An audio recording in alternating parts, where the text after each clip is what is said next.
boys and girls, welcome to my art table again, and today we are going to start on our beautiful Claude Monet inspired Japanese garden. This is the bridge that you saw in Claude Monet's garden. This is his backyard. Is that not just amazing? I would love to have a little bridge and a pond in my backyard. But I'm not Claude Monet, so oh well. We are going to get started on making our bridge today. And we're going to make our bridge look a little 3D by adding some of the shadow that you see in here. We're going to get started working on his bridge. So I'm going to move this to the side, and I've got my paper ready to go. And the first thing that I'm going to do is I'm going to draw the shape of my bridge. So my bridge is going to go from side to side of my paper in the middle. So I'm going to take my pencil, set it on the very edge of my paper, and I'm just going to make one very light curve, sort of like a rainbow line from one side to the other. And then I'm going to do another one, about a finger's length below it, and it's going to go parallel, which means it runs right along the same path as the one above it. It's okay if it's a little off, but you want to keep them sort of evenly spaced. And then I'm going to do one right down the center, and it's going to curve right with that. Then the last thing I'm going to do is I'm going to draw the upright lines and space them out. Those are the lines that kind of hold up the railings, and so people don't fall off the bridge when they walk on it. Okay, so now that I have my guidelines, I am going to take my red crayon, and I am going to press super hard with this because we're going to be painting over these, and we don't want the paint to cover up our crayon. So we want to make sure that we press nice and hard, and I want to color it pretty thick. So what I'm going to do is I'm going to hold it close to the bottom of the crayon. So when I press hard, my crayon won't break. If I hold it up here and I press hard, it's going to snap. So if you have little crayons that you kind of have like in the bottom of your little bin or something, you can use those little stubby crayons for this. So you're going to pick one color for your bridge, and you're just going to trace over this pencil line, and you're going to do it nice and thick.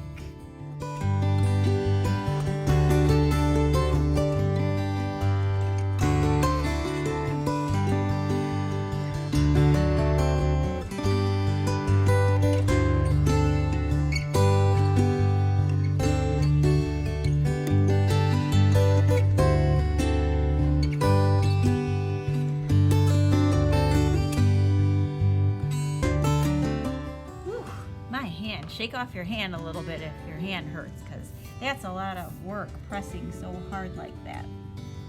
Okay, so now I need to make the shadow. So I'm going to use my black crayon, and the first line that I'm going to color black is going to be under this red line on the bottom.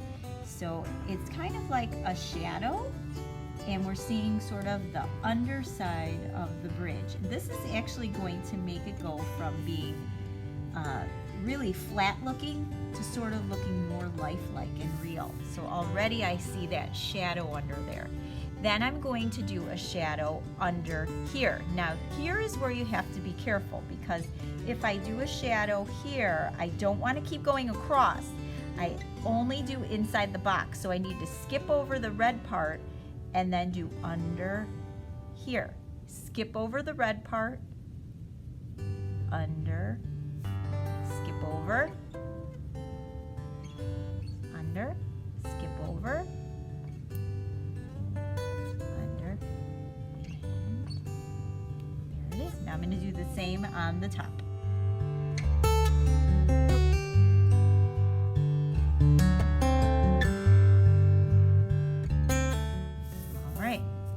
Looking really cool already, isn't it?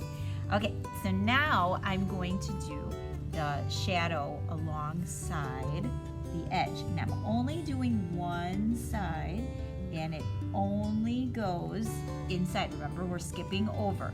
So I do this corner and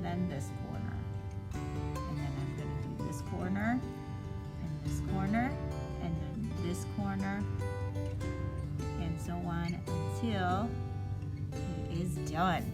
There, what do you think? That looks pretty cool, doesn't it? Do you see kind of the 3D look of it?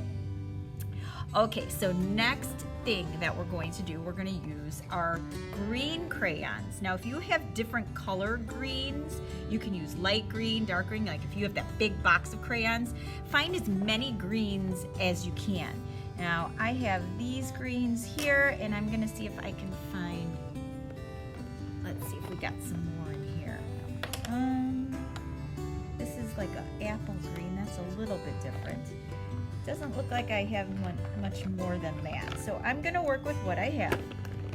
All right, so now, because Claude Monet painted with such painterly brush strokes, we're gonna make little dashed lines on our paper where the tree leaves would be. So I'm going to start with one crayon, and I'm just making little, kind of like the number 1.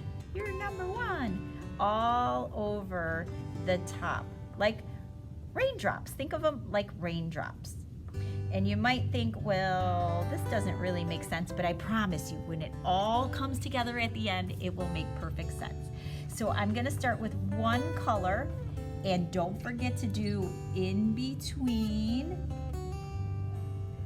where the bridge, where you can see through the railings of the bridge. Don't forget there. And we're gonna stop here though. Do not go under, because this is where the water is gonna be. So I don't wanna put any of the trees in the water. So these are sort of like the leaves falling down, kind of like a weeping willow over the pond. So that's why we're doing this sort of up and down like little raindrops.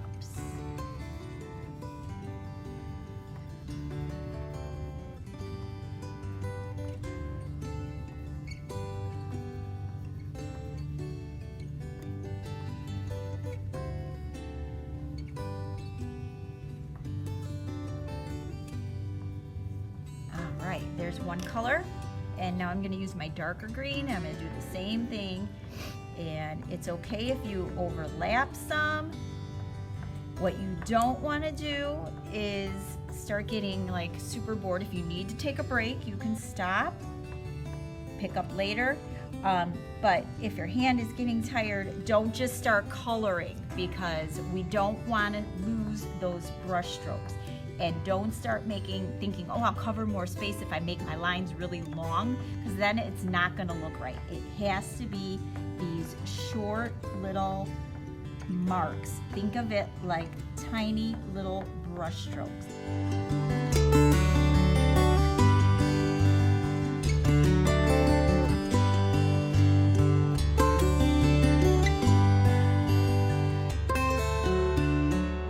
We're gonna stop here because that is a lot of work. I know it is, and I'm sure your hand is probably tired, because mine is starting to get a little crampy there.